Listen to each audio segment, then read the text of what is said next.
वापस लेकर आऊंगा। मैं रक्षा करूंगा उसकी। ना नंदराज, आना। नंदराज नहीं। कम से कम आप तो समझो नंदराज, कालिया के पास आप जाओगे तो आप भी फंस जाओगे।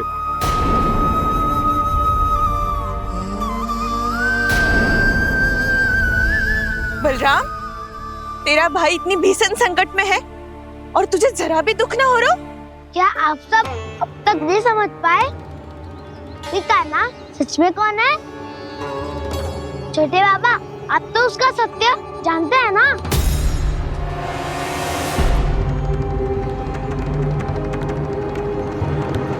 मानता हूँ कि आप सब कान्हा के रहस्य के बारे में नहीं जानते, पर क्या उसके जन्म से आज तक घटी एक से बढ़कर एक विचित्र घटनाओं को भी भूल गए हैं आप सब?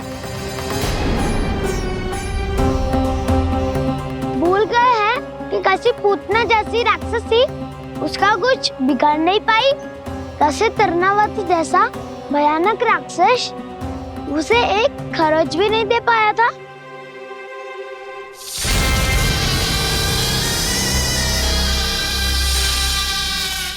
आप सबने अपनी आंखों से देखा था ना, बकासुर से कान्हा की रक्षा करने देवता स्वयं आए थे। पर सत्य तो ये है कि वो सभी देवता भी उस असुर के सामने असमर्थ हो गए थे। तब कान्हा ने बहुत ही आसानी से उस भयंकर असुर का वध किया था। एक ही बार में धराशायी कर दिया था उसे। तो आप सभी सोचिए, बार बार ऐसे असाधारण कार्य करने वाला बालक साधारण कैसे हो सकता है? अब तो आरंभ से ही सारा सत्य जानते हैं छोटे बाबा। रहस्य छुपाने में सदैव कान्हा की सहायता करते आए हैं आप, और आज आप स्वयं ही उसके सत्य को भूल रहे हैं। और तुम सब भी तो जानते हो कान्हा की शक्तियों के बारे में। तो क्या तनिक भी विश्वास ना है अपने सखा पे? बलराम, जे तू क्या कह रहा है? मैंने जो कहा उसका एक एक शब्द सत्य है छोटी माँ। यदि प्रभु की इच्छा हुई तभी कुछ ही क्षणों में सब कुछ अपनी आंखों से स्वयं अनुभव कर लेंगे आप।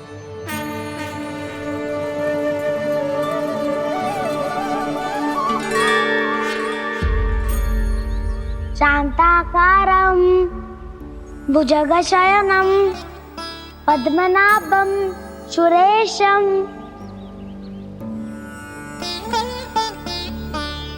विश्वाधारं गगनसदृशं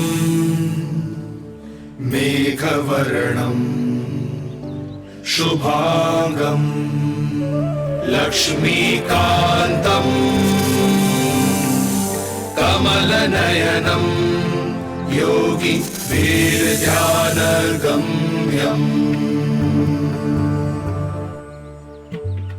वन्दे विष्णुं भवभयहरं सर्वलोकैकनाथम्।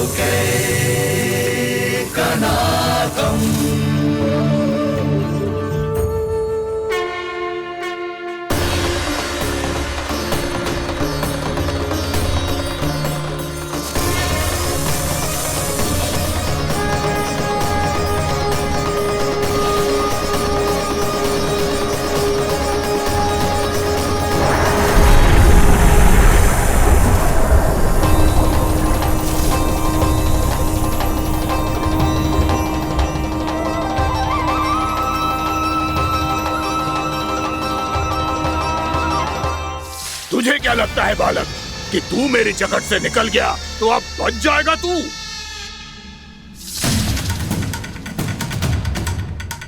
मेरे विष से अपनी प्राण रक्षा करने में सफल रहा, मेरी जकड़ से भी छूट गया, पर मेरे दंश से नहीं बच पाएगा।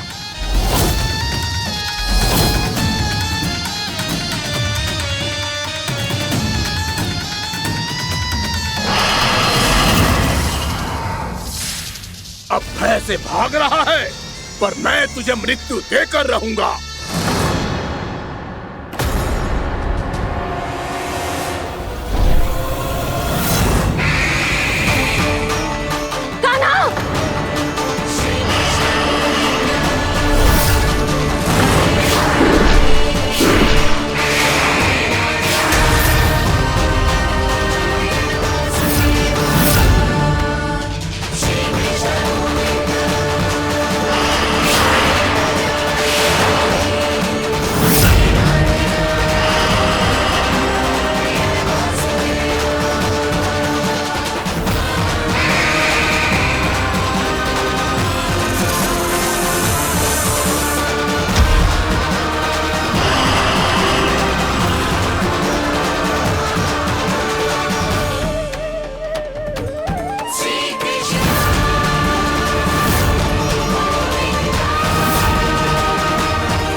नन्हा सा कान्हा कितनी देर भाग पाएगा?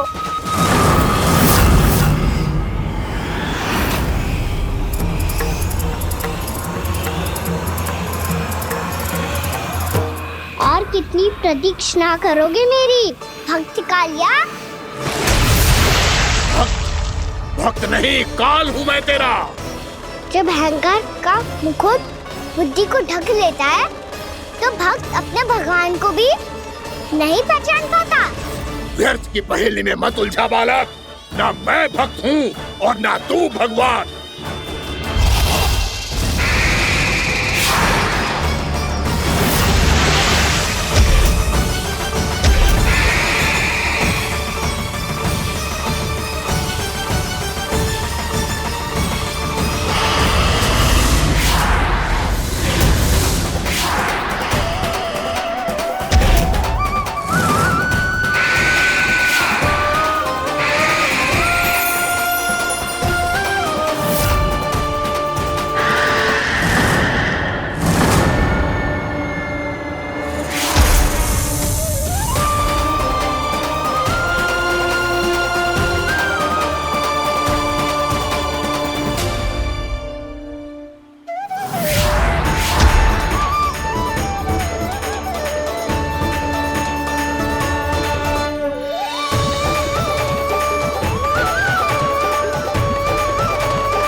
उसे छूकर कालिया नाग का हलाहल जैसा विष भी चरणामृत बन गया है और यमुना जी के जल में फैल चुके विष के प्रभाव को भी नष्ट कर रहा है।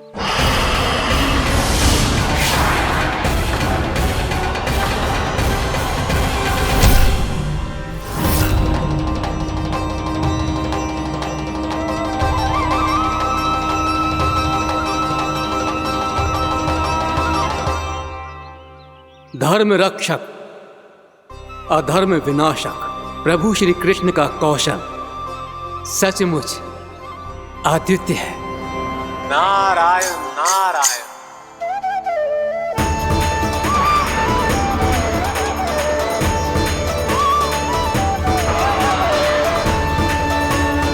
मेरा भाग तुम्हारे भीतर के अहंकार का प्रतीक है कालिया। अब तुम्हारा अहंकार, तुम्हारा अनपान मेरे पाँव के नीचे है और तुम्हारी पूंछ अर्थात तुम्हारे प्राण मेरे हाथ में। अब तुम क्या करोगे भक्त?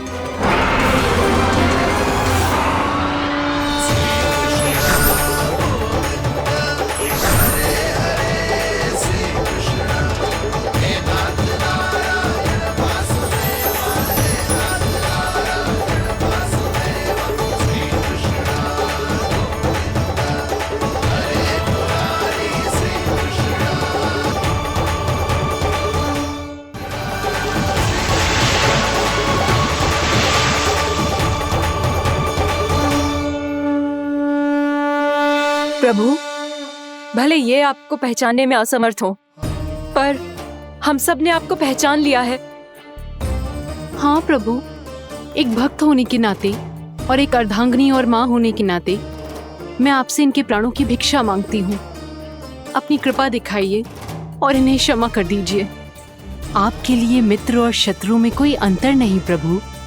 उसी तरह आपकी कृपा और दंड में भी कोई अंतर नहीं। दोनों दया ही तो है, अकारण ही किसी को प्राप्त नहीं होती। हमें विश्वास है कि हमारे पति को मिला ये दंड कोई अभिशाप नहीं है, आपका वरदान है।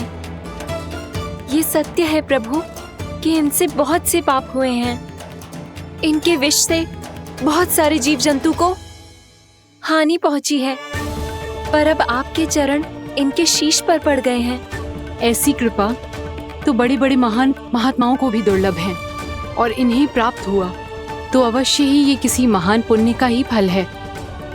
हे प्रभु, उन्हीं पुण्य कर्मों की शक्ति का आह्वान कर मैं आपसे विनती करती हूँ, इन्हें प्राणदान दीजिए।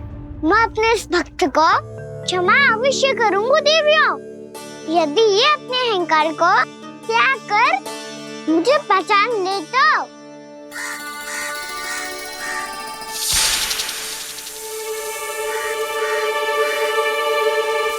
मैं तुम्हें श्राप देता हूँ, जितनी विषैली तुम्हारी जिह्वा है उतने ही विषैले सर्प बन जाओ तुम।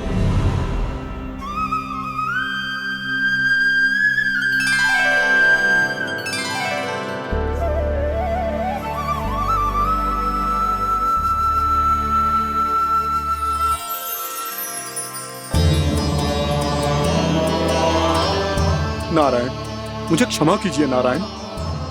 मैं तो आपका परम भक्त था, किंतु मैं आपको पहचान नहीं सका। इसका दंड तो मुझे मिलना ही था, किंतु मैं अब प्रायश्चित करना चाहता हूं। इसके लिए यदि आप मेरे प्राण भी ले लेंगे तो भी मुझे कोई दुख नहीं होगा। मैं अपना जीवन, मृत्यु और अपना अस्तित्व सब कुछ आपको समर्पित करता हूं। तुम्हें तुम्हारी क्रोध के कारण श्राप मिला, जिसे विशाल सर्प के रूप में तुम्हारा जन्म हुआ, और सर्प का तो स्वभाव है विष फैलाना।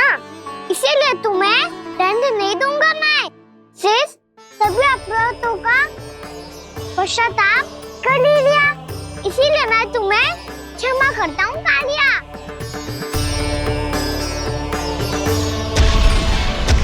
पर तुम्हें यहाँ से दूर समुद्र के बीच जाकर रहना होगा, जहाँ किसी निर्दोष का जीवन तुम्हारे विष से प्रभावित ना हो। मैं चाहकर भी आपकी इस आज्ञा का पालन नहीं कर सकता। मैं असमर्थ हूँ प्रभु, क्योंकि यदि मैं इस क्षेत्र को छोड़कर गया तो मेरी मृत्यु निश्चित है। आपसे क्या छुपा है प्रभु? आप तो जानते हैं कि सर्प जाति और आपके वाहन गरुड़ के बीच अनंत शत्रुता चल रही है, जिसका प्रारंभ नागों के द्वीप नागालय से हुआ था। उस द्वीप पर छोटे जीवों को निगल जाने के लिए सर्प थे, और गरुड़ को सर्पों का स्वाद बहुत प्रिय था, इसलिए वो बार बार नागद्वीप जाने लगा था। पर इस कारण पूरी सर्प जाति उससे आतंकित हो गई थी। इसलिए जब भी गरुड़ वहां पहुंचता तो सभी सर्प छिपने लगते। जब गरुड़ को इसका आभास हुआ तो उसे बड़ा क्रोध आया और वो उत्तेजना में भरकर सर्पों का शिकार करने लगा। भूख ना होने पर भी उन्हें मारने लगा। अब सर्पों के प्राण हरना उसके लिए खेल बन गया था। इस भीषण समस्या का समाधान ढूंढने के लिए पूरी सर्प जाति महान सर्प वासुकी के सामने इकट्ठी हुई।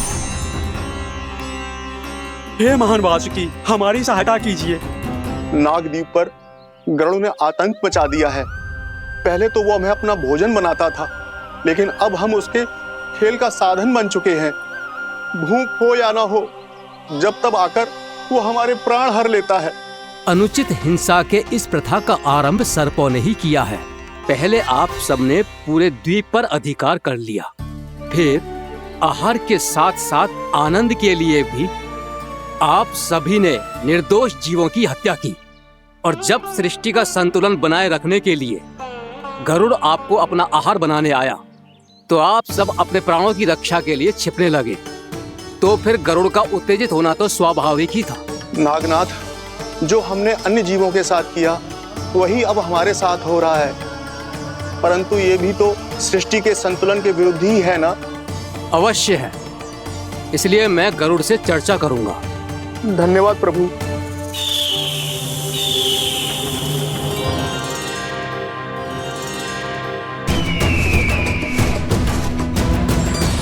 नारायण हरि, नारायण हरि।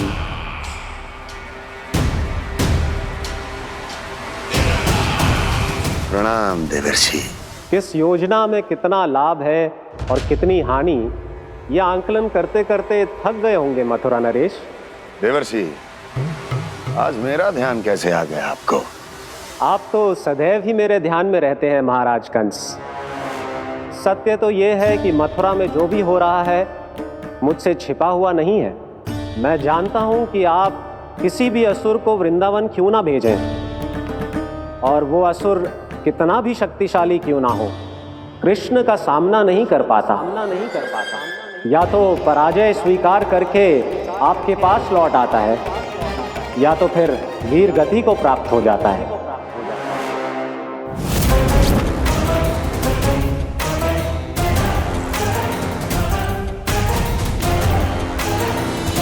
वाह, मुझे मेरी असफलताएं स्मरण कराने आए हैं, मेरे घाव को खुरेदने आए हैं, उन पे नमक छिड़कने आए हैं। मित्र को शत्रु समझने की भूल मत कीजिए महाराज कंस। मैं तो आपकी सहायता करने आया हूं। हाँ, और मेरी सहायता। कृष्ण विष्णु अवतार है, आप विष्णु के भक्त हैं। मैं हूं विष्णु द्रोही, फिर भी तो आपके आराध्य को हानि पहुंचाना चाहता है, उसकी सहायता करना चाहते हैं आप। क्या आप निश्चित रूप से कह सकते हैं कि आप ब्रह्मांड के सभी नियमों को अच्छी तरह समझते हैं? अवश्य। आपके लिए बस इतना ही जानना पर्याप्त होगा कि मैं जो कुछ भी कर रहा हूं उसके लिए मेरे व्यक्तिगत कारण हैं। मैं तो बस आपके हित में पिछली बार की तरह एक सुझाव लेके आया था, पर यदि आप मेरा सुझाव सुनना भी नहीं चाहते तो आपकी इच्छा। नारायण हरि, नारायण हरि। कारण चाहे जो हो, इनके पिछले सुझाव के कारण ही आज मेरे शत्रुओं की संख्या कम है। अन्यथा मैं देवकी के अन्य पुत्रों को भी जीवित छोड़ देता, और आज वो सब अपने भाई के साथ मिलकर उसकी शक्ति को अनेक गुणा बढ़ा देते। ठहरिए देवऋषि,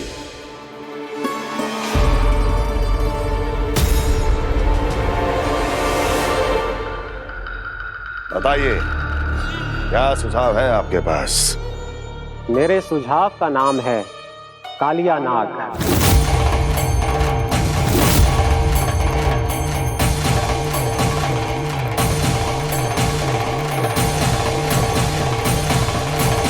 उसके विषय में मैं जानता हूं देवर्षि। तो समस्या यह है कि मैं स्वयं उससे मिलने नहीं जा सकता, उससे भेंट नहीं कर सकता।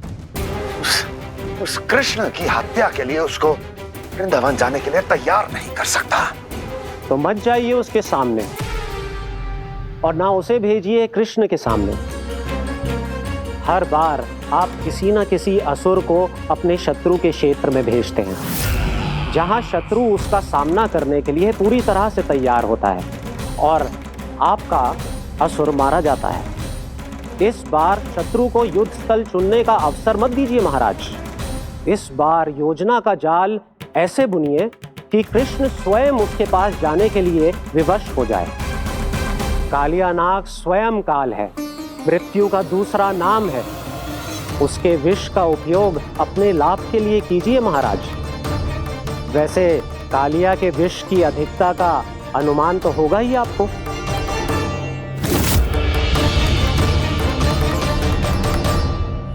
एक बार जो उसके क्षेत्र में पहुंच गया, फिर उसके विष से बचना असंभव है। उचित सुझाव है देवर्षि, उचित सुझाव है। देवर्षि, उस छलिया विष्णु की भक्ति करते करते आप भी उसके रंग ढंग सीख गए हैं। उचित है, उचित है।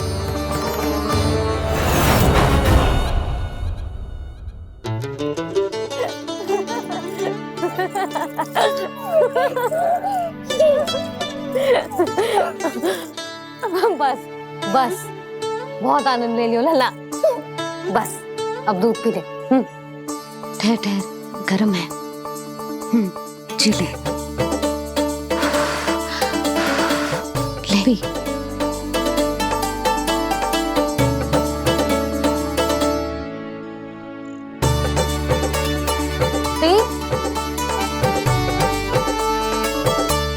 मैं ना होती तो ना जाने क्या होता तेरा। अपने आप दूध भी ना पी सकते है, भावला कहीं का। आपकी इस प्रेम के लिए तो मैं धरती पे आया हूँ मैया। मैं भी यही सोच रहा हूँ यशोदा कि तुम ना होती तो मेरा क्या होता। इसी बात पे थोड़ा दूध और कजू खाने को दे दो। अरे मैं तो भूल ही गई। तनिक ठहर जाओ जी, जी दूध पी लेना तो आपके लिए भी कछु ले आती हूँ।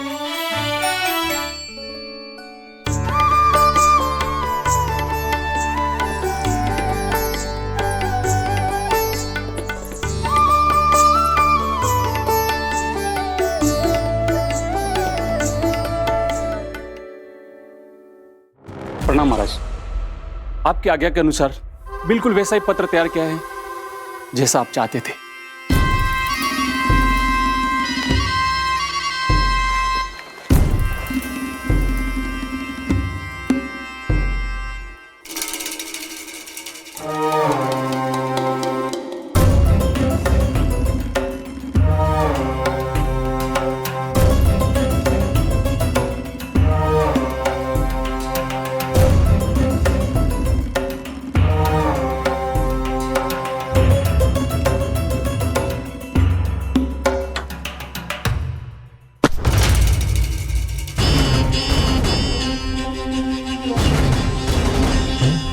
कृष्ण जन्म से लेकर आज तक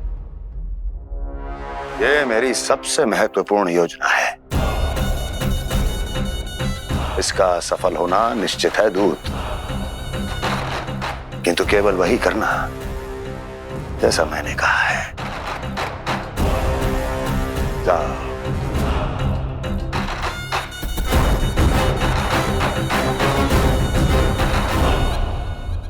कान्हा,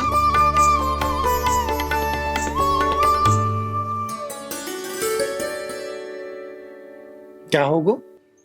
बाबा मैं चाहता हूँ कि मैया की ममता क्रिस्टल फ्रेम की वर्षा मुझ पे सरते ऐसे होते रहे। वो तो होती रहेगी लल्ला। अपने लल्ला के लिए किसी मैया का प्रेम कभी कम हो सकता है भला? नंदराज, वो मथुरा से एक दूत आयो है महाराज कंस का राजपत्र लेके।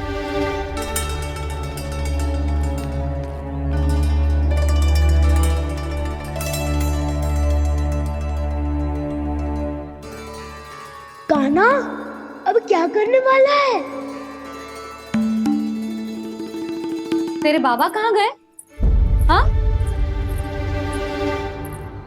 कंस मामा का खेल आरंभ हो गया है, पर मैया वो सब सुनेगी तो व्यर्थ चिंतित हो जाएगी।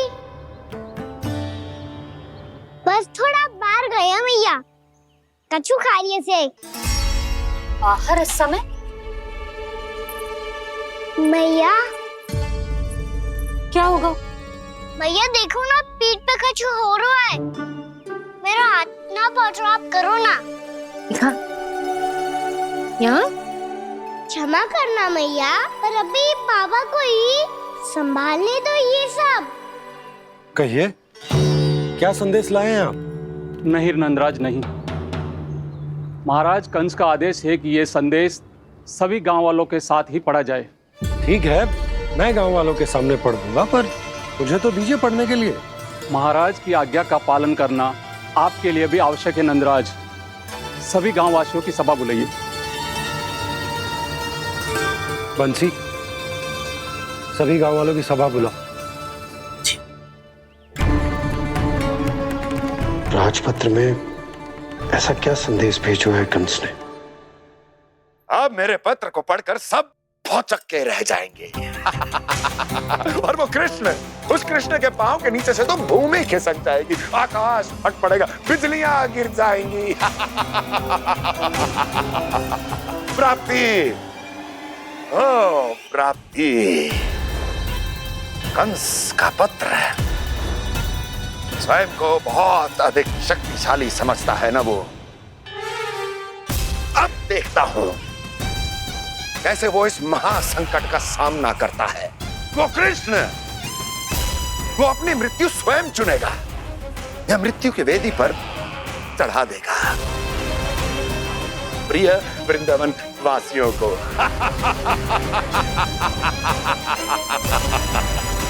अब आएगा आनंद प्राप्ति, अब आएगा आनंद।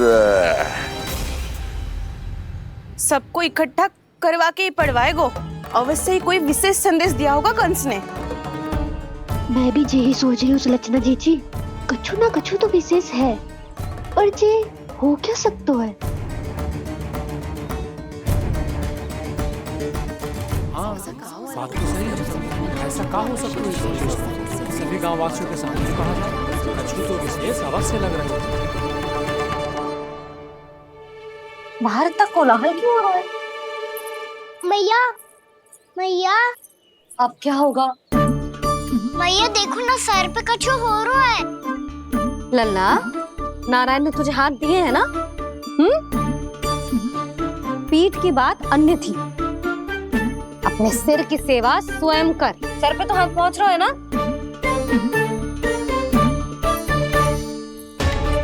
मैया सुनो ना, मैया देखो ना, तीव्र कर कछु हो रहा है।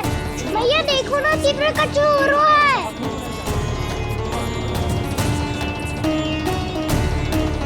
सब लोग आ चुके हैं, अपना संदेश सुनाइए आप। गोपराज नंद और सभी वृंदावन वासियों को सूचित किया जाता है कि मथुरा अधिपति और आप सभी के महाराज कंस ने कल सुबह भव्य पूजा का आयोजन किया है। इसके लिए राज्य को वृंदावन के क्षेत्र के निकट यमुना नदी के मध्य में खिलने वाले 1 कोटि कमल के पुष्पों की आवश्यकता है। इसीलिए आप सभी को यह आदेश दिया जाता है कि ये सभी कमल के पुष्प प्रथम पहर से पहले राजसभा में पहुंचा दिए जाए। इतने सारे वो भी प्रथम पहर से पहले कैसे हो सकते हैं? यदि आप ऐसा करने में असफल रहे तो इसे राज आज्ञा का उल्लंघन माना जाएगा और राजद्रोह के आरोप में आप सभी को कड़े से कड़ा दंड दिया जाएगा। स्मरण रहे, यदि कल की पूजा में इन 1 कोटि कमल के पुष्पों का ना पहुंचने के कारण कोई व्यवधान आया तो समस्त वृंदावन वासियों को दोषी माना जाएगा और पूरे गांव को निवासियों सहित धूल में मिला दिया जाएगा। कल प्रथम पहर तक का ही समय है आप सबके पास।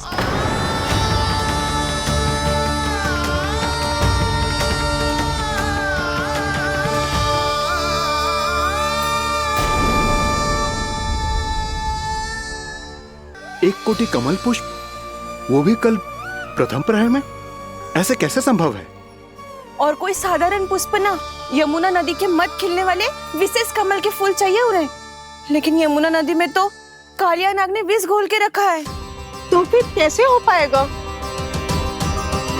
यह संभव है। हमारी मृत्यु का संदेश भेजा राजा कंस ने। सदैव की भांति इस समस्या पर भी गांव के बड़े ही विचार करेंगे। बालकों का यहाँ होना उचित ना है।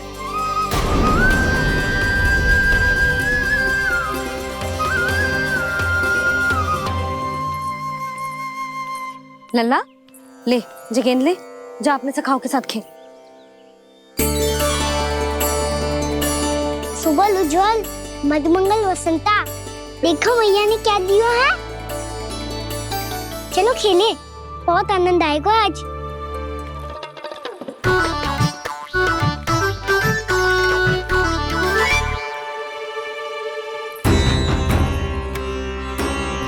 भानु, बंसी, जाओ और शीघ्र ही वो घेरे का कार्य समाप्त करो।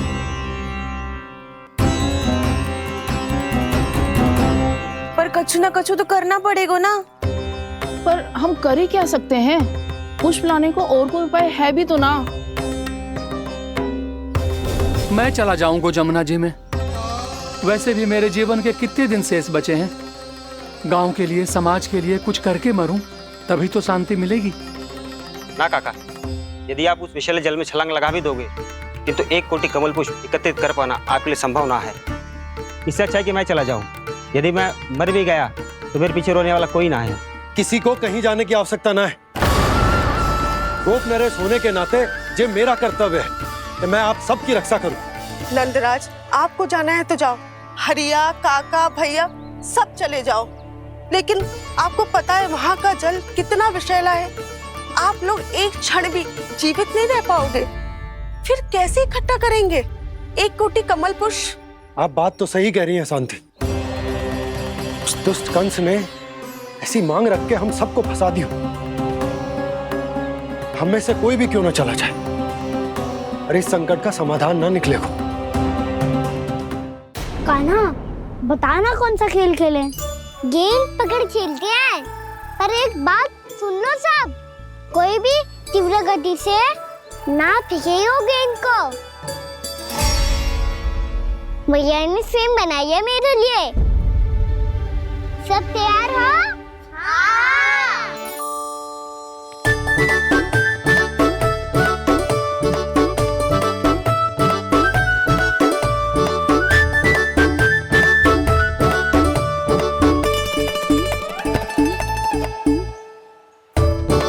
मुझे दो, मुझे दो।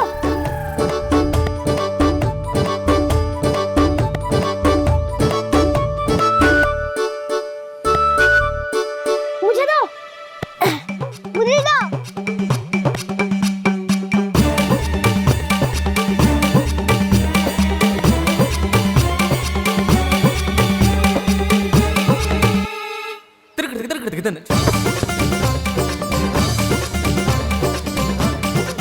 कान्हा, इतनी धीरे से फेंकेगो तो कैसे आनंद आएगो? थोड़ा बल लगा के फेंक। हाँ कान्हा, हम अभी बड़े हो गए हैं, तू अब भी छोटे बालकों की तरह फेंक रहे है।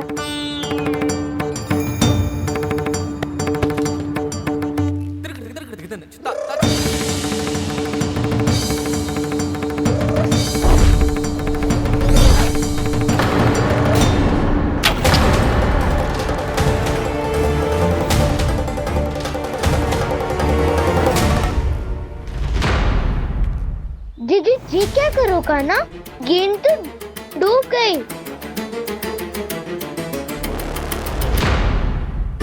अच्छा, तो ये सब इसकी योजना का भाग था ताकि ये कालिया का सामना कर पाए।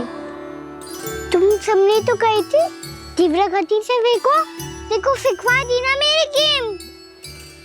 मुझसे नदी में। अब मुझे जाके लानी पड़ेगी। रुक जा कान्हा, रुक जा कान्हा। जी क्या बोल रहे थे कान्हा? इसमें तो बहुत संकट है। कोई भी संकट मेरी मैया का उपहार खुलने से बड़ा ना है। बहुत प्रेम से बना के उन्होंने दी थी। हे नारायण, कोई उपाय समझ में ना आ रहा है। मैया, हम कैसे करेंगे हम अपने गांव की रक्षा? कीड़े पड़ेंगे उस दुष्ट को। यदि उसके कारण किसी के प्राण चले गए तो कौन सा फल मिलेगा उसे इस पूजा का? तुम सही कह रही हो यशोदा। और हमारे पास कोई और दूसरा विकल्प भी तो ना है। यदि हमने मथुरा की राज आज्ञा का पालन ना किया तो इसका दुष्परिणाम पूरे गांव को भुगतना पड़ेगा।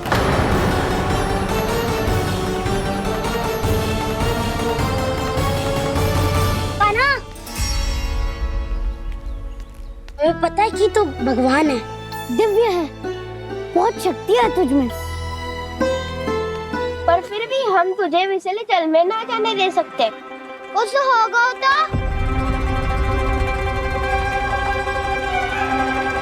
तुम सब इतनी हट कर रहे हो तो ठीक है, ना जाऊंगा। गेंद कहाँ गिरी है, कितनी दूर गई है, ये तो देख लूं, ताकि उसे बाहर निकालने का कोई उपाय ढूंढ पाऊं।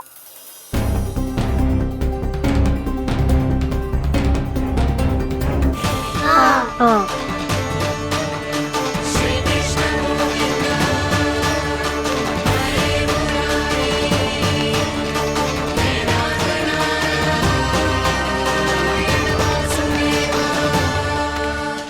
कान्हा की ये लीला तो समझ ही नहीं आ रही। पहले इसने देवश्री नारद को मथुरा जाकर कंस को भगाने के लिए कहा, फिर स्वयं ही दुखी भी हो गया कि अब इसका रहस्य सबके सामने खुल जाएगा। और अभी स्वयं ही तो इसने कहा था कि गेंद बहुत महत्वपूर्ण है, फिर स्वयं ही उसे नदी के विसले जल में फेंक दिया।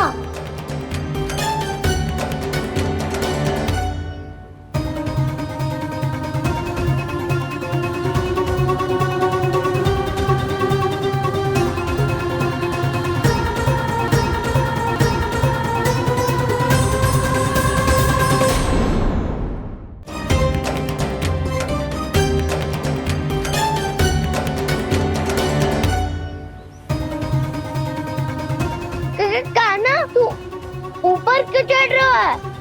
अरे ऊंचाई से देखूंगा तभी तो गेंद दिखेगी।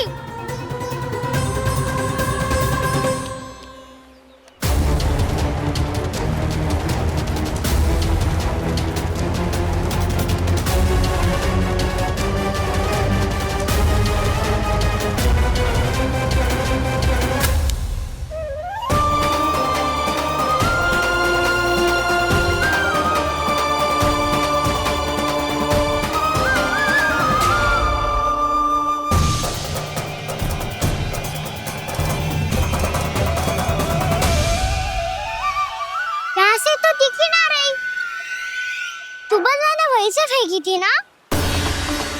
ना, वहाँ से फेंकी थी। कहाँ से? देखा ना, वहाँ से। समझ ना आ रहा, ठीक बताना कहाँ से फेंकी थी?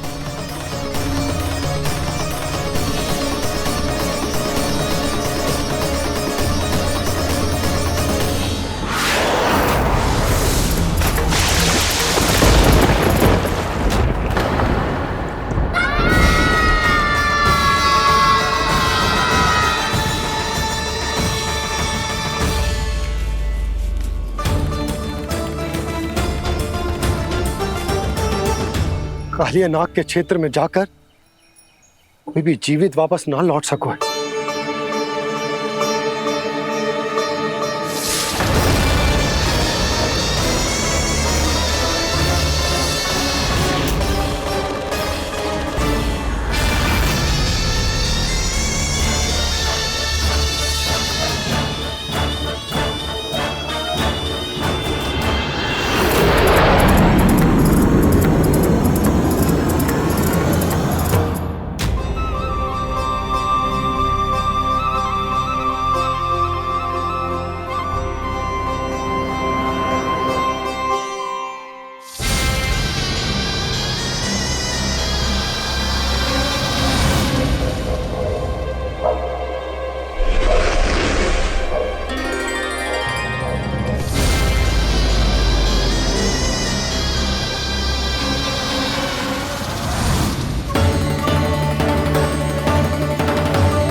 क्या किया माना ने? कालिया नाग तो उसे देखते ही निकल जाएगा।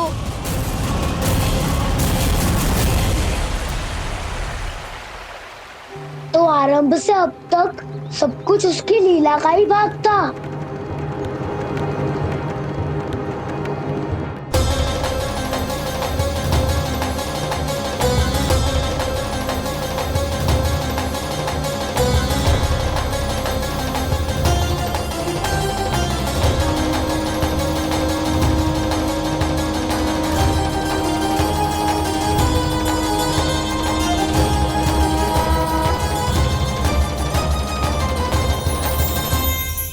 इतना सुंदर रूप, मन मोहने वाली मुस्कान, अद्भुत तेज और भगवान जैसी दिव्यता। कौन हो तुम? हाँ, तुम्हें देखकर तो हम सब सम्मोहित ही हो गए।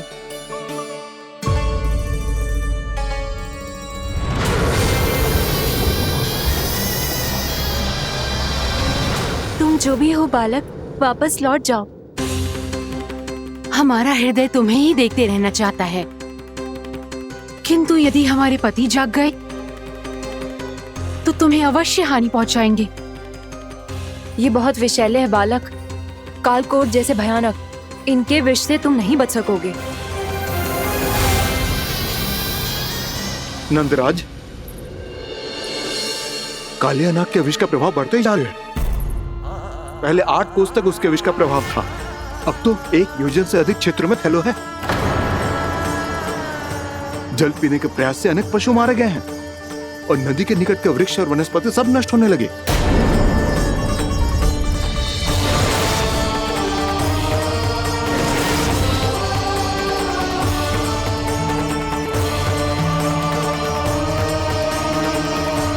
इनके विष की तीव्रता इतनी अधिक है बालक कि इनके संपर्क में आने वाले को तड़पने का भी अवसर नहीं मिलता। इनके विष की अग्नि क्षण भर से भी कम समय में प्राणवायु को जलाकर राख कर देती है।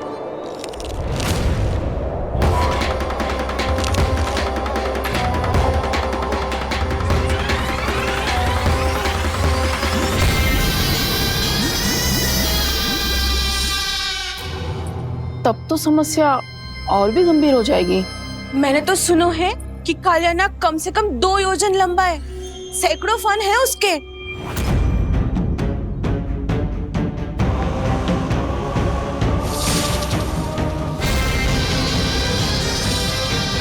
इसका अर्थ तो ये है कि हम दोनों ओर से फंस गए। एक और कंस को 1 कोटि कमल पुष्प देने जो कि कालिया नाग के क्षेत्र में पड़ते हैं, और दूसरी ओर उस कालिया नाग का विष यमुना जी के क्षेत्र में बढ़ता ही जा रहा। इसके कारण हम ही नहीं, निर्दोष पशु पक्षी भी संकट में।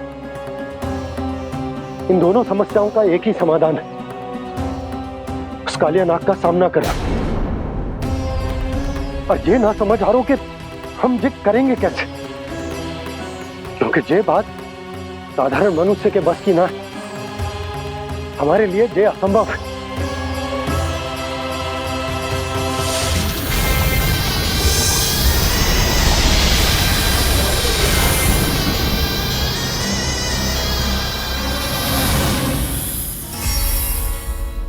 अब तो तुमने अपनी आंखों से भी देख लिया बालक, ये कितने विषैले हैं। नींद में भी विष उगलते हैं। इससे पहले कि तुम्हें कुछ हो जाए, चले जाओ यहाँ से, मान लो हमारी बात। आप सब मुझे जानती भी नहीं और फिर भी मेरी इतनी चिंता कर रही हैं आप। माँ की ममता भेदभाव नहीं जानती। तुम भी किसी के पुत्र हो और हम सब भी माँ हैं। एक माँ को हर बालक में अपनी ही संतान दिखाई देती है, इसलिए हम तुमसे विनती करते हैं, वापस चले जाओ, बचा लो अपने प्राण। मेरी चिंता मत कीजिए, मुझे कुछ नहीं होगा। होगा, अनर्थ होगा यदि ये उठ गए तो।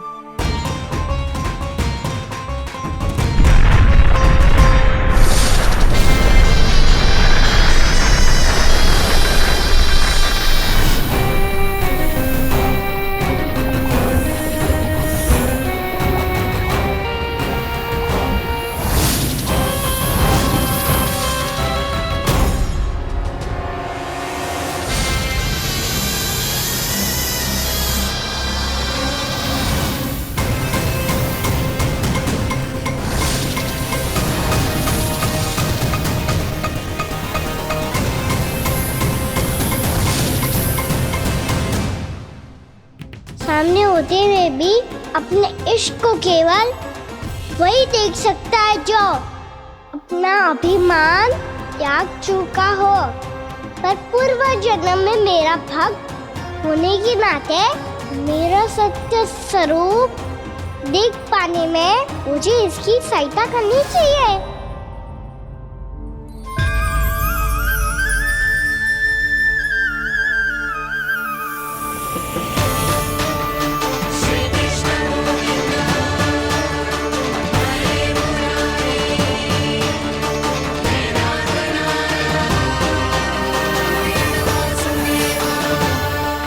देखो हमारा छोटा सा कान्हा कैसे डट के खड़ा हुआ है, इतने विशालकाय, इतने महाभयंकर सबके सामने।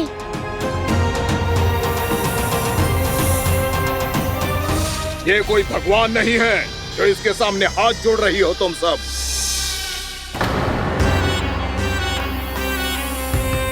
एक सामान्य साधारण बालक है ये, जो ये तक नहीं जानता कि इसके सामने है इसका काल, कालिया। तू कौन है बालक? मेरे इतने निकट आकर भी तू जीवित कैसे है? मेरी नहीं, अपनी चिंता करो कालिया। बहुत मनमानी कर ली तुमने। अब बस मैं तुम्हें रोकना हूँ। अब बस मैं तुम्हें रोकना हूँ। मैं तुम्हें रोकना हूँ। बित्ते भर का है तू, मेरे विष के बारे में जानता ही क्या है? और कहता है मुझे रोकने आया है। किससे? किससे रोकना चाहता है तू मुझे? मुझे क्रोध दिलाने की भूल मत कर बालक। अपनी फुंकार से ही तेरी इस मुस्कुराहट को अंतिम मुस्कुराहट बना सकता हूं मैं। शीघ्र बता, कौन है तू और किसने भेजा है तुझे? तुम्हें आवाज भी है कि अपनी पुकारों से तुम कितना विष भूल चुके हो। पवित्र यमुना नदी को कितना दूषित कर दिया तुमने।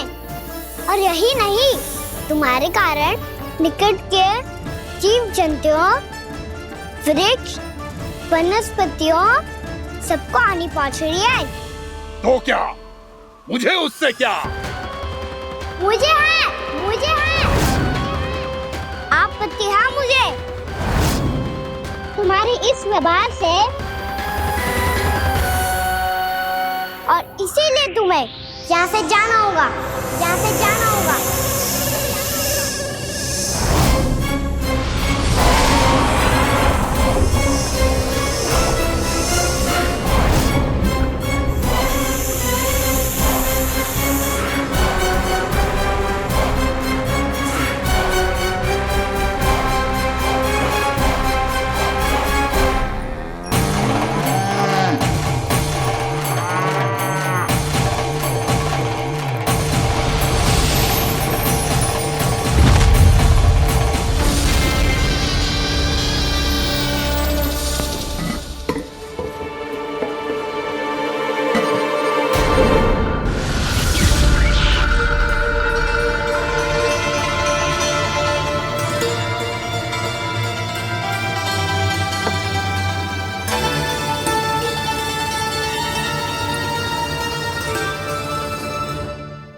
मुझे आदेश देने का साहस भी कैसे किया तूने?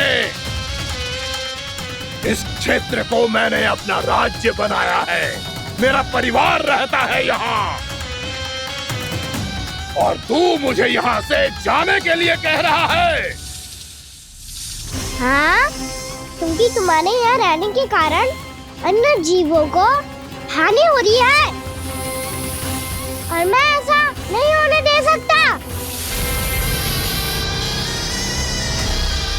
मैं तो बस वही कर रहा हूँ जो एक सर्प का स्वभाव है। विष फैलाना स्वाभाविक है मेरे लिए,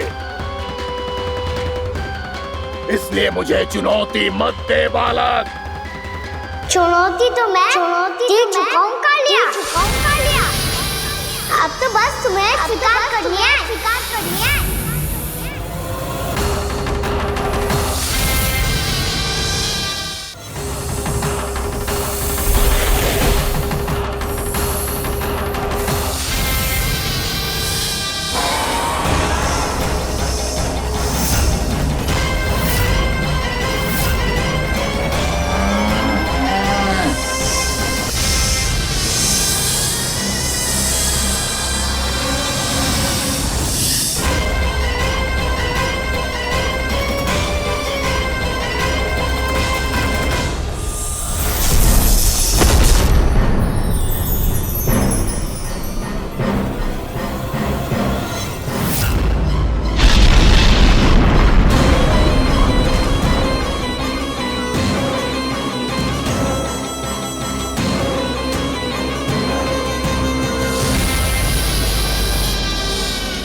मैं भी चेतावनी दे रहा हूँ, यहाँ से चले जाओ। अपनी भूल को पहचानो कालिया, तुम जो कर रहे हो अनुचित है।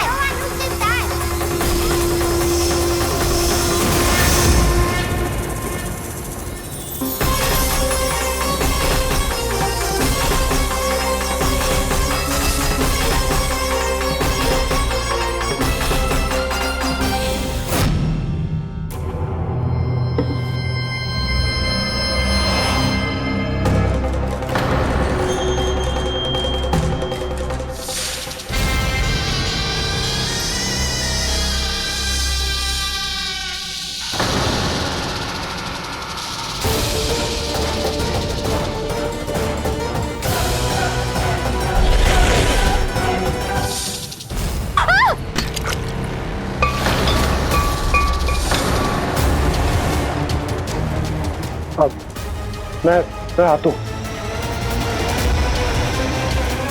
क्या हो गया सुधा? मुझे आवाज हो रहा है जी, कछु ना कछु गड़बड़ है। यशोदा, जो समस्या हमारे सामने है, हम सभी उसका समाधान खोजने में जुटे। तुम विश्वास करो, मैं कोई ना कोई समाधान अवश्य ढूंढ लूंगा। हम कैसे भी करके वो कमल के पुष्प उस कंस तक पहुंचा देंगे। नाना, समस्या उससे कहीं अधिक है, उससे कहीं अधिक बड़ी, उससे कहीं अधिक भयानक है।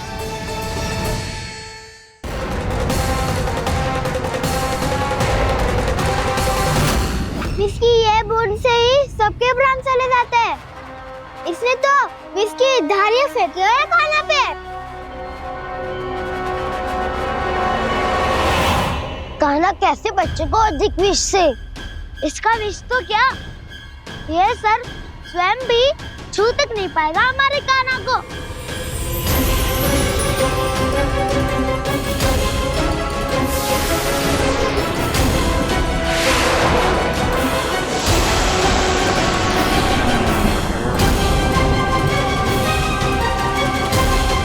तुम्हारे सखा को, मेरे भाई को कोई हानि नहीं पहुंचा पाएगा। ये कान्हा का सत्य चाहे जो हो बलराम, पर अभी तो जो एक बालक ही है ना।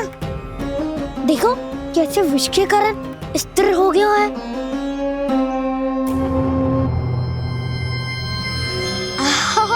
हाउ सर्फ ने कितनी आसानी से अपनी पूंछ से बांध लिया है। मुझे यहाँ से भगाना चाहता था ना तू?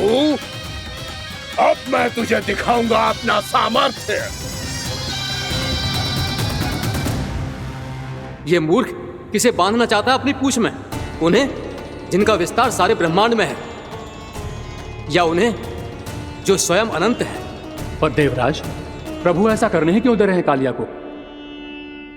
आप सब भूल रहे हैं देवगण, कालिया पूर्व जन्म में प्रभु का बहुत बड़ा भक्त था। उसी भक्ति का फल मिल रहा है अब इसे।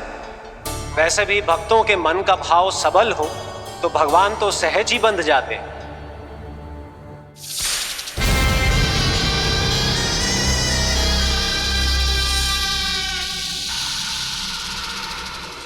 बलराम, तुमने ही तो कही थी कान्हा को कछु ना होगो। देखो दुष्ट ने चारों ओर से जकड़ लियो है।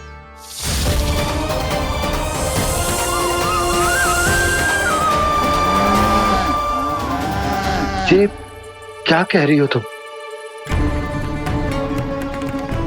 सुधा जी, क्या हुआ?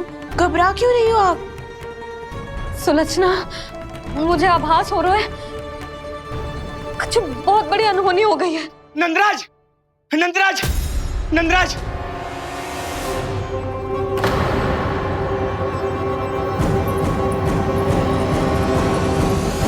नंदराज, कान्हा ने जमुना नदी में छलांग लगा दी है। कान्हा ने जमुना नदी में छलांग लगा दी है। कान्हा ने जमुना नदी में छलांग लगा दी है। कान्हा जमुना में कूद गया है। मुझे लगा था आज कछु गड़बड़ होने वाली है। मुझे आज कान्हा को ना जाने देना चाहिए था।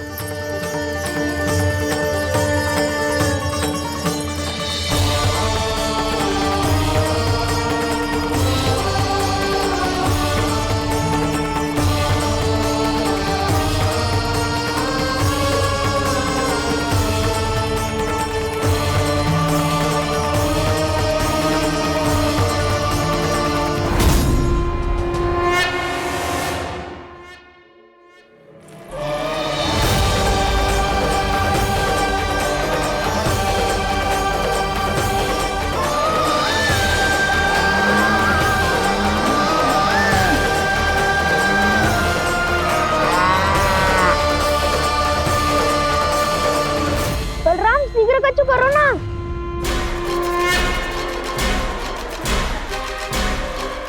कछु भी करो पर कान्हा को बचाओ। नाग बहुत भयंकर है, कान्हा अकेले ना संभाल पाएगा इसे।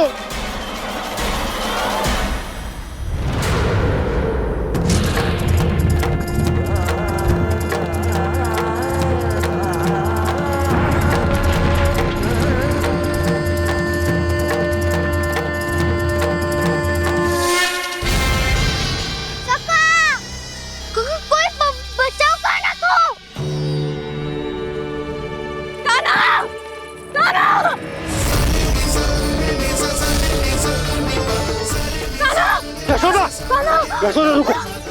छोड़ दो मुझे, छोड़ दो मुझे। जीजी संभालो, बावली हो गई क्या? जीजी संभालो। कान्हा, कान्हा।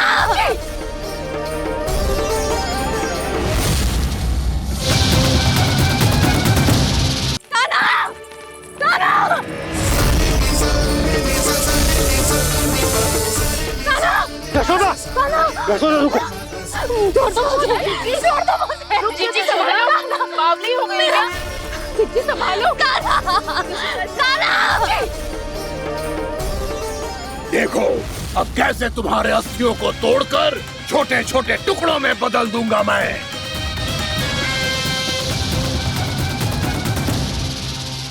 अगर जी आप जाओगी तो आप भी फंस जाओगी। अपने लल्ला के लिए मैं किसी भी संकट का सामना करने के लिए तैयार हूँ। छोड़ो ना यशोदा, हमें कोई और उपाय खोजना पड़ेगा। कोई और उपाय? आप देख ना रही मेरा कान्हा किस दशा में है। कान्हा भैया के वश में नहीं है, नहीं तो ये अपने लल्ला के लिए साक्षात काल का भी सामना कर ले। ये तो केवल कालिया नाग है। हे नागराज, आप मेरे प्राण ले लो पर कान्हा को छोड़ दो।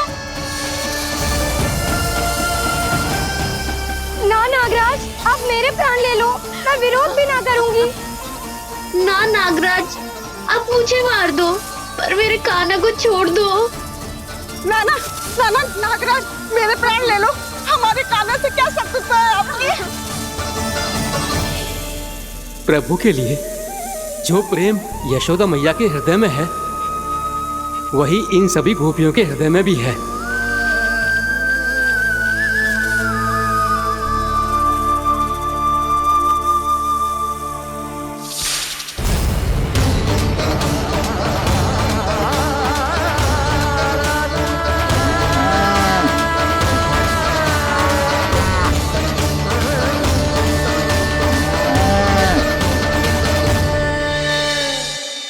यशोदा, यशोदा, देखो इन गोपियों को, इन गैयाओं को। इन सब के मन में भी तुम्हारी भांति ही ममता भरी हुई। वो सब भी कान्हा से उतना ही प्रेम और स्नेह करती है, उतनी ही ममता से भरी हुई है जितनी कि तुम। तो तुम ही सोचो, जिसके साथ इतनी ममता और इतना स्नेह, इतना प्रेम, उसका कोई क्या कर सकता है? उस काले नाग का वेश इस सब आशीर्वादों के सामने कछु न है।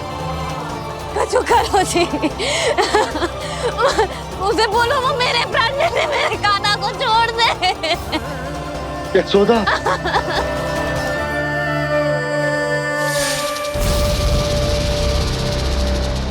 केवल इन्हीं में नहीं देवराज, नाग पत्नियों के हृदय में भी ममता का वही प्रेम उमड़ रहा है। देखिए। मैं आपके हाथ जोड़ती हूँ स्वामी, इस बालक को छोड़ दीजिए। ये अवश्य ही कोई दिव्य आत्मा है स्वामी। हम आपसे विनती करते हैं स्वामी, इस नन्हे बालक को हानि मत पहुंचाइए स्वामी। मेरी पत्नियां मेरे ही शत्रु के लिए विनती कर रही हैं। अब यदि इसके पक्ष में एक शब्द भी कहा तुम सबने, तो मैं इस बालक से पहले तुम सबके प्राण ले लूंगा। हो रहा प्रसन्न नाग कालिया, विजय को निश्चित जान। रोते बिलखते व्याकुल सब, संकट में देख कान्हा के प्राण।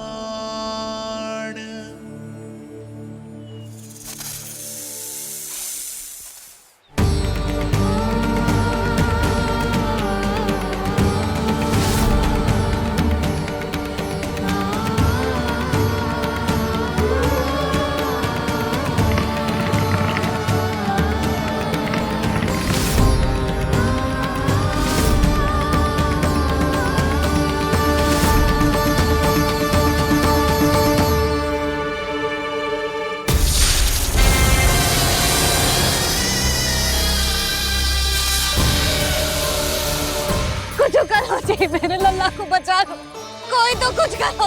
जीजी संभालो जीजी। यशोदा, यशोदा तुम शांत हो जाओ, मैं कान्हा को वापस लेकर आऊंगा, मैं रक्षा करूंगा उसकी। ना नंदराज, नंदराज नहीं, कम से कम आप तो समझो नंदराज, कालिया के पास आप जाओगे तो आप भी फंस जाओगे।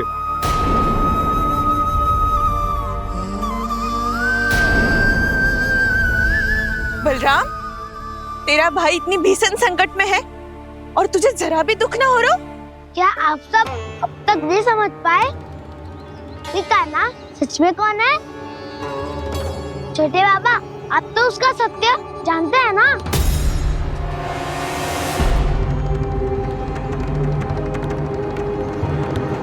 मानता हूँ कि आप सब कान्हा के रहस्य के बारे में नहीं जानते, पर क्या उसके जन्म से आज तक घटी एक से बढ़कर एक विचित्र घटनाओं को भी भूल गए हैं आप सब? भूल गए हैं कि कैसी पूतना जैसी राक्षसी उसका कुछ बिगाड़ नहीं पाई, कैसे तरनावती जैसा भयानक राक्षस उसे एक खरोच भी नहीं दे पाया था।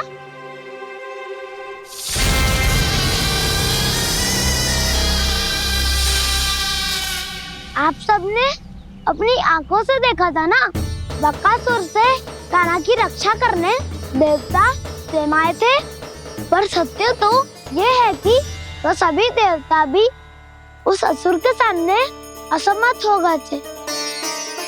तब कान्हा ने बहुत ही आसानी से उस भयंकर असुर का वध किया था, एक ही बार में धराशायी कर दिया था उसे। तो आप सभी सोचिए, बार बार ऐसे असाधारण कार्य करने वाला बालक साधारण कैसे हो सकता है? अब तो आरंभ से ही सारा सत्य जानते हैं छोटे बाबा। रहस्य छुपाने में सदैव कान्हा की सहायता करते आए हैं आप, और आज आप स्वयं ही उसके सत्य को भूल रहे हैं। और तुम सब भी तो जानते हो कान्हा की शक्तियों के बारे में, तो क्या तनिक भी विश्वास न आया अपने सखा पे? बलराम, तू क्या कह रहा है? मैंने जो कहा उसका एक एक शब्द सत्य है छोटी माँ। यदि प्रभु की इच्छा हुई तभी कुछ ही क्षणों में सब कुछ अपनी आंखों से स्वयं अनुभव कर लेंगे आप।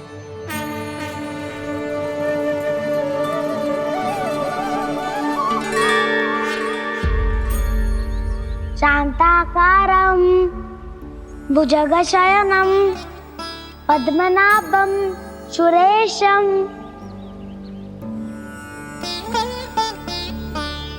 विश्वाधारं गगनसदृशं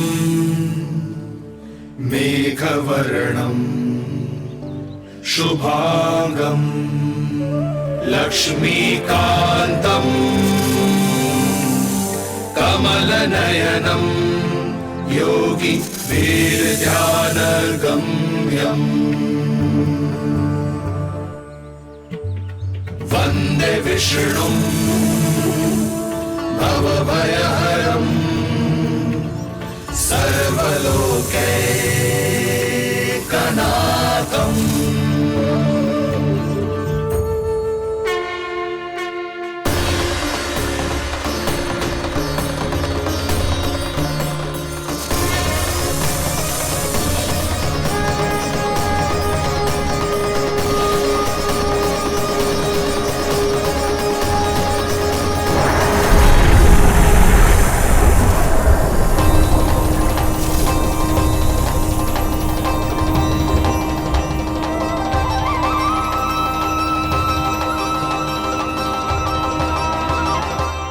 तुझे क्या लगता है बालक कि तू मेरी जगत से निकल गया तो अब बच जाएगा तू?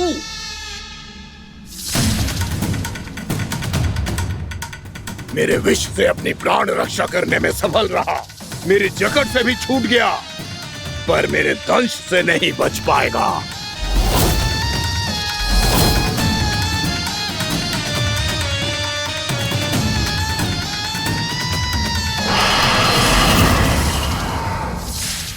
अब भय से भाग रहा है, पर मैं तुझे मृत्यु देकर रहूंगा।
मेरा नन्हा सा कान्हा कितनी देर भाग पाएगा?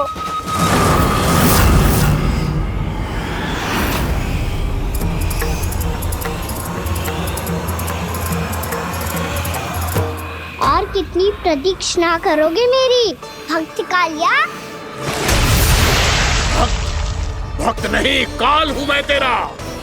जब अहंकार का मुकुट बुद्धि को ढक लेता है तो भक्त अपने भगवान को भी नहीं पहचान पाता। व्यर्थ की पहेली में मत उलझा बालक। ना मैं भक्त हूँ और ना तू भगवान।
जिसके लिए इतने व्याकुल हो रहे थे उसे छूकर कालिया नाग का हलाहल जैसा विष भी चरणामृत बन गया है और यमुना जी के जल में फैल चुके विष के प्रभाव को भी नष्ट कर रहा है।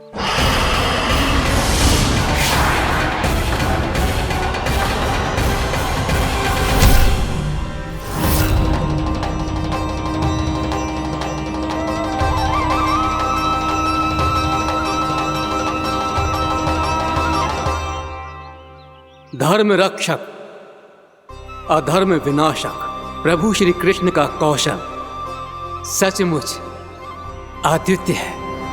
नारायण नारायण।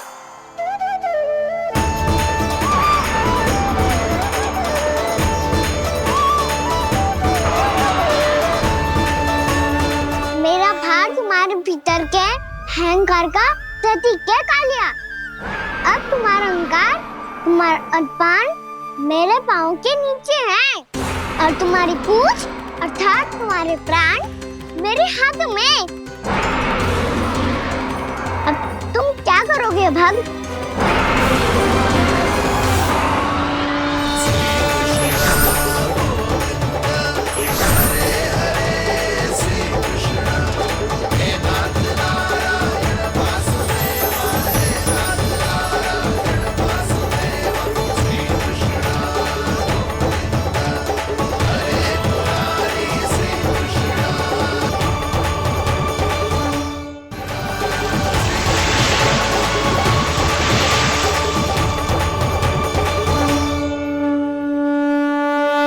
प्रभु, भले ये आपको पहचानने में असमर्थ हो, पर हम सब ने आपको पहचान लिया है। हाँ प्रभु, एक भक्त होने के नाते और एक अर्धांगिनी और माँ होने के नाते मैं आपसे इनके प्राणों की भिक्षा मांगती हूँ। अपनी कृपा दिखाइए और इन्हें क्षमा कर दीजिए। आपके लिए मित्र और शत्रु में कोई अंतर नहीं प्रभु। उसी तरह आपकी कृपा और दंड में भी कोई अंतर नहीं। दोनों दया ही तो हैं, अकारण ही किसी को प्राप्त नहीं होती। हमें विश्वास है कि हमारे पति को मिला ये दंड कोई अभिशाप नहीं है, आपका वरदान है। ये सत्य है प्रभु कि इनसे बहुत से पाप हुए हैं। इनके विष से बहुत सारे जीव जंतु को हानि पहुंची है, पर अब आपके चरण इनके शीश पर पड़ गए हैं। ऐसी कृपा तो बड़े बड़े महान महात्माओं को भी दुर्लभ है, और इन्हें प्राप्त हुआ तो अवश्य ही ये किसी महान पुण्य का ही फल है। हे प्रभु, उन्हीं पुण्य कर्मों की शक्ति का आह्वान कर मैं आपसे विनती करती हूँ, इन्हें प्राणदान दीजिए। मैं अपने इस भक्त को क्षमा अवश्य करूंगी देवियों, यदि ये अपने अहंकार को त्याग कर मुझे पहचान ले तो।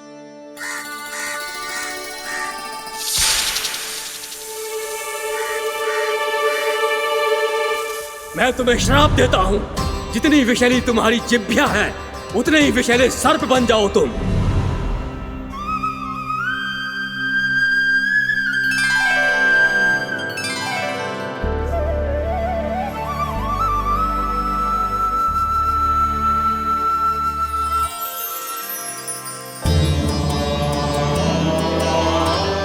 नारायण, मुझे क्षमा कीजिए नारायण। मैं तो आपका परम भक्त था, किंतु मैं आपको पहचान नहीं सका। इसका दंड तो मुझे मिलना ही था, किंतु मैं अब प्रायश्चित करना चाहता हूं।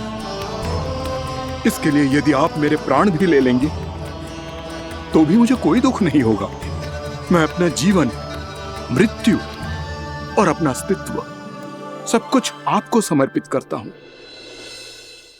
तुम्हें तुम्हारे क्रोध के कारण श्राप मिला, जिसे विशाल सर्प के रूप में तुम्हारा जन्म हुआ, और सर्प का तो स्वभाव है विष फैलाना। इसीलिए तुम्हें दंड नहीं दूंगा मैं, सिर्फ सभी अपराधों का पश्चाताप कर लिया। इसीलिए मैं तुम्हें क्षमा करता हूँ कालिया।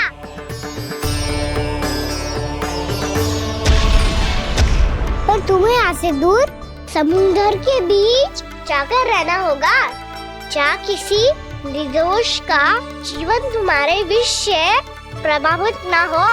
मैं चाहकर भी आपकी इस आज्ञा का पालन नहीं कर सकता। मैं असमर्थ हूँ प्रभु, क्योंकि यदि मैं इस क्षेत्र को छोड़कर गया तो मेरी मृत्यु निश्चित है। आपसे क्या छुपा है प्रभु? आप तो जानते हैं कि सर्प जाति और आपके वाहन गरुड़ के बीच अनंत शत्रुता चल रही है, जिसका प्रारंभ नागों के द्वीप नागालय से हुआ था। उस द्वीप पर छोटे जीवों को निगल जाने के लिए सर्प थे, और गरुड़ को सर्पों का स्वाद बहुत प्रिय था, इसलिए वो बार बार नागद्वीप जाने लगा था। पर इस कारण पूरी सर्प जाति उससे आतंकित हो गई थी। इसलिए जब भी गरुड़ वहां पहुंचता तो सभी सर्प छिपने लगते। जब गरुड़ को इसका आभास हुआ तो उसे बड़ा क्रोध आया और वो उत्तेजना में भरकर सर्पों का शिकार करने लगा। भूख ना होने पर भी उन्हें मारने लगा। अब सर्पों के प्राण हरना उसके लिए खेल बन गया था। इस भीषण समस्या का समाधान ढूंढने के लिए पूरी सर्प जाति महान सर्प वासुकी के सामने इकट्ठी हुई। हे महान वासुकी, हमारी सहायता कीजिए। नागद्वीप पर गरुड़ ने आतंक मचा दिया है। पहले तो वो हमें अपना भोजन बनाता था, लेकिन अब हम उसके खेल का साधन बन चुके हैं। भूख हो या ना हो, जब तब आकर वो हमारे प्राण हर लेता है। अनुचित हिंसा के इस प्रथा का आरंभ सर्पों ने ही किया है। पहले आप सबने पूरे द्वीप पर अधिकार कर लिया, फिर आहार के साथ साथ आनंद के लिए भी आप सभी ने निर्दोष जीवों की हत्या की। और जब सृष्टि का संतुलन बनाए रखने के लिए गरुड़ आपको अपना आहार बनाने आया, तो आप सब अपने प्राणों की रक्षा के लिए छिपने लगे। तो फिर गरुड़ का उत्तेजित होना तो स्वाभाविक ही था। नागनाथ, जो हमने अन्य जीवों के साथ किया वही अब हमारे साथ हो रहा है, परंतु ये भी तो सृष्टि के संतुलन के विरुद्ध ही है ना? अवश्य है, इसलिए मैं गरुड़ से चर्चा करूंगा। धन्यवाद प्रभु।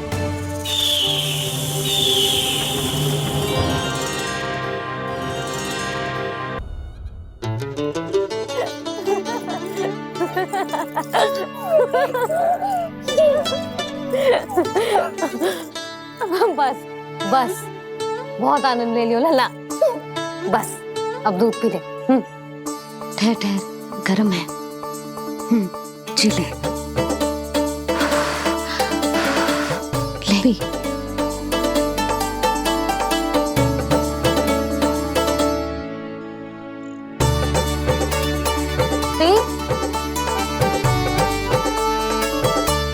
मैं ना होती तो ना जाने क्या हो तो तेरा।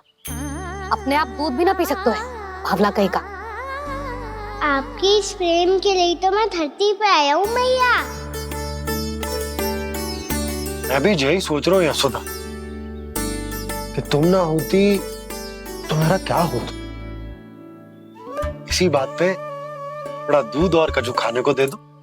अरे मैं तो भूल ही गई। तनिक ठहर जाओ जी, दूध पी लेना तो आपके लिए भी कछु ले आती हूँ।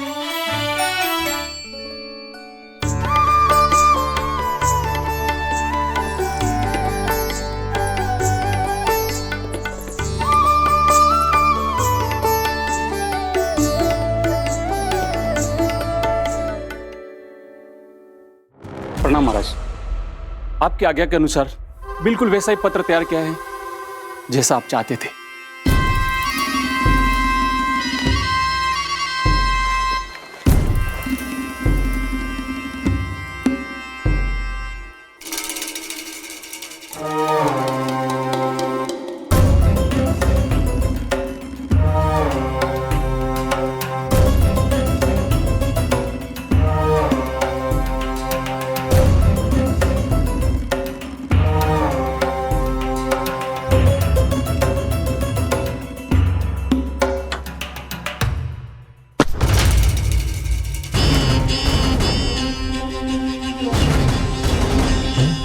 कृष्ण जन्म से लेकर आज तक ये मेरी सबसे महत्वपूर्ण योजना है। इसका सफल होना निश्चित है दूत, किंतु केवल वही करना जैसा मैंने कहा है। जाओ।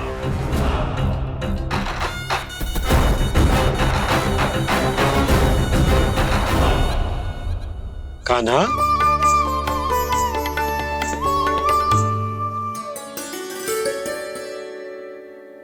क्या होगा?